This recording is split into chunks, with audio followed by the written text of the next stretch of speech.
观众朋友们，大家好，我是胖叔，一个球迷，也是一个金融分析师。很久不更新啊，首先恭喜大巴黎拿下欧冠，恭喜切尔西拿下世俱杯，恭喜利物浦下窗花个3亿，恭喜曼联5月底以来保持不败。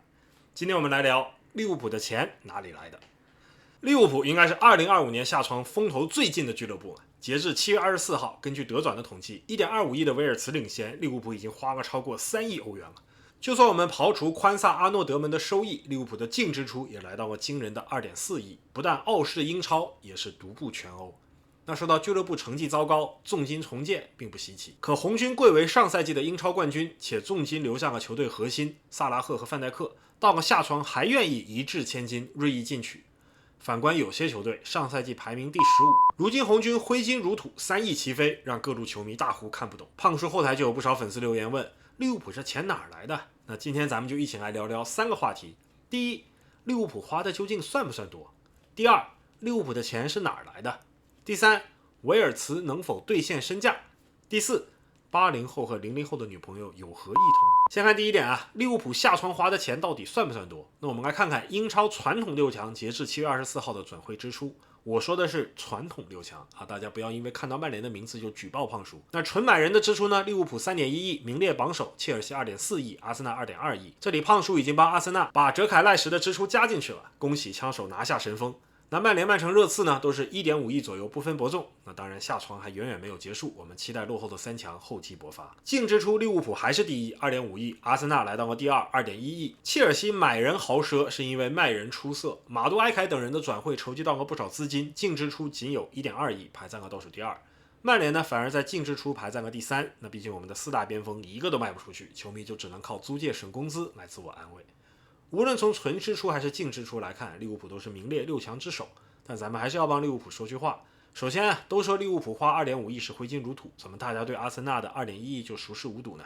更何况利物浦前几年可是量入为出啊，去年更是钱都没花。咱们不能因为他是渣男花心了就原谅他，而老好人出一次轨就上头条。我们把时间线拉长，看看传统6强在过去的3年、5年和10年间的净支出开销。来，我们先看3年的啊，弹幕一起来猜猜看谁是支出第一。3、2、1，没错，是曼联。过去3年的转会净支出，曼联先拔头筹4.3亿，热刺第二4.1亿，阿森纳第3 4亿，利物浦算上个今年的3年也才3.5亿，排在了倒数第二。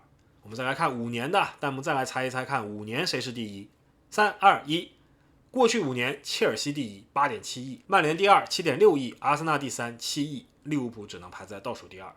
我们最后再来看看10年支出，我们来一起猜一猜看谁是第一，谁又是最后一名。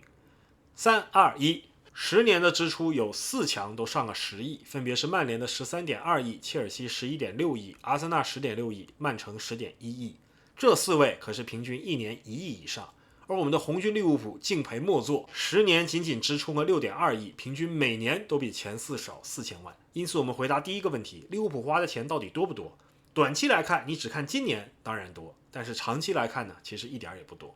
大家看这个图呢，可能会有很多问题，比如怎么曼城这几年花销这么小啊？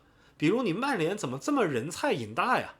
还有比如你做这什么傻图，为什么用蓝色表示利物浦，用红色表示切尔西啊？那今天咱们是来聊利物浦的，其他球队的10年转会总结呢，等本期视频点赞过5000，胖叔会专门做视频为大家讲解。希望各位好老公为胖叔的视频点赞关注，一键3连，爱你。那么下一个问题来了，既然利物浦以前这么省，今年夏天这么多钱又是哪儿来的呢？那这个问题去年其实胖叔在之前的视频英超球场哪家强里谈过。那去年我就说利物浦的投资有周期，结果今年利物浦真花钱了，好多朋友就去那个视频里发弹幕夸胖叔懂球。那其实胖叔懂什么球啊？要是真懂球就不会做曼联球迷了。我们来看看利物浦过去11年投入和6强的平均对比啊，整整11年，利物浦仅有2次超过了6强的平均投入，分别是2018年靠着前一年库鸟留下的振兴基金买下了阿利森、凯塔和法比尼奥，再有一次就是今年，其余9次投入都不及6强，更有4次为负。那这里要心疼一波渣叔啊，过了这么多年苦日子，哥们前脚刚走，后脚4连冠的曼城就开始拉胯，然后夏天老板又掏出3亿买人。那这4次投资为负的窗口，利物浦的钱都去哪儿了呢？真的被老板拿去买游艇了吗？那实际上呢，利物浦过去10年有3次大的基建工程，恰好就是转会费为负的这几个窗口。2016年1.3亿扩建安菲尔德，座位从4万个扩到了5.3万个。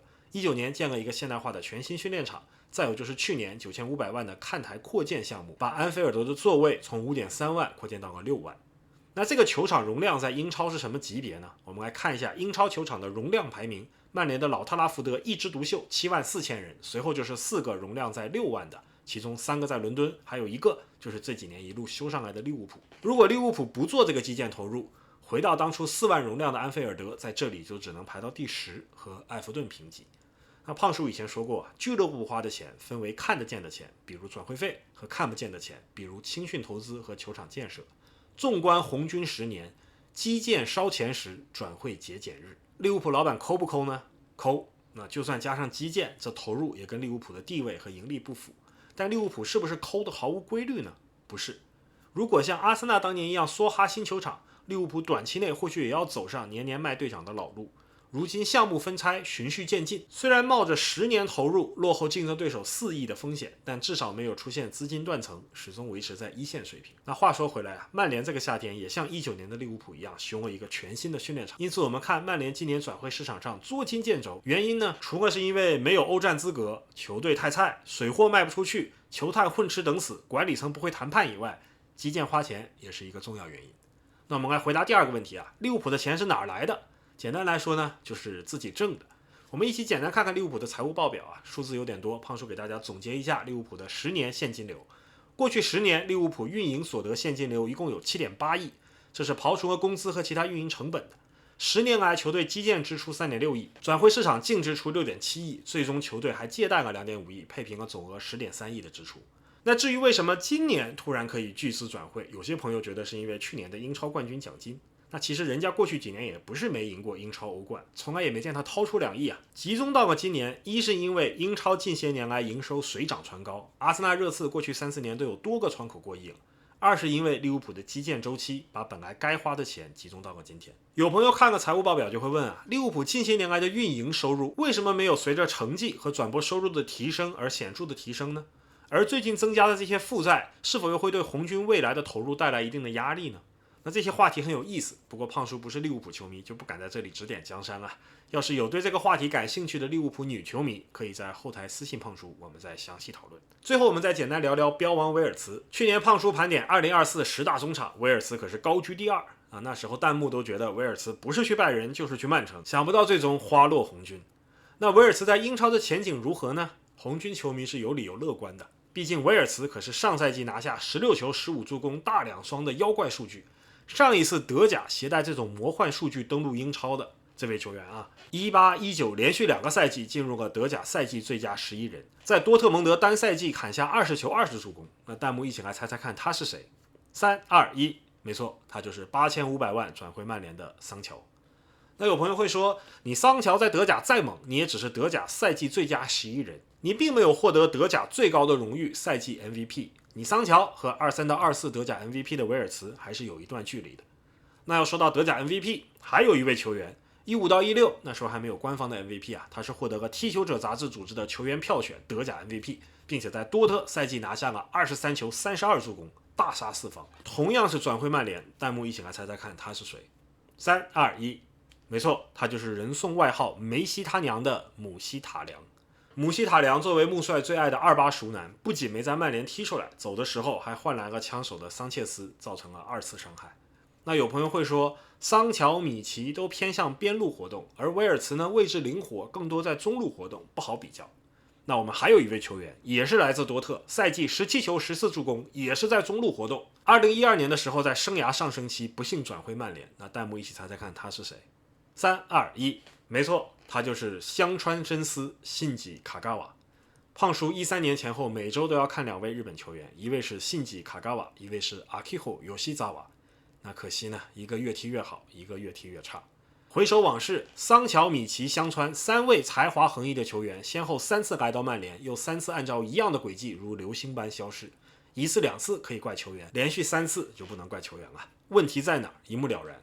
没错，问题就在多特，老是骗我们曼联。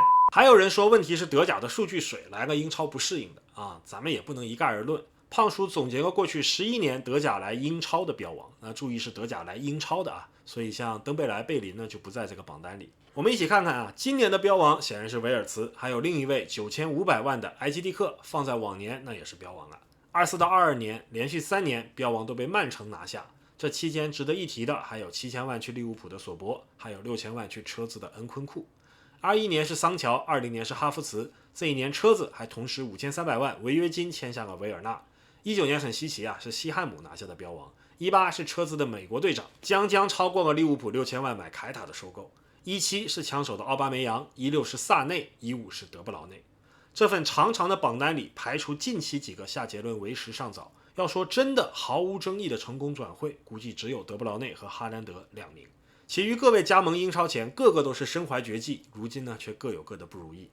维尔茨是会成为榜单上的大多数，还是会成为像德布劳内一样的少数，我们就交给弹幕讨论吧。可惜呢，长江后浪推前浪，像胖叔一样活在过去荣光的曼联球迷还在感叹80后的香川真司没提出来，而今幸福的利物浦球迷已经在畅想00后的维尔茨制霸英超的模样了。说到80后和00后，胖叔跟大家分享一个小故事。前不久我回深圳看妈妈，想去楼下剪头，结果我不巧常去的理发店呢在装修，我就随手挑了一个小门店，里面很小，只有一个椅子，一个理发师。那刚开始理发呢，大哥和我攀谈，说看你年纪是90后吧？你看哥们嘴真甜啊，难怪小门店还能开到现在。我说不是，我是80后。哥们说，哎，我也是80后。我这里微信有些女孩子，价格不贵，有的1000就能包夜，要不要推几个给你？我一下就愣了，我长得这么像需要微信交友的样子吗？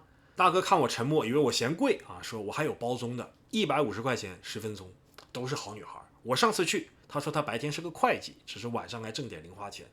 我就说啊，150块钱能挣什么零花钱啊？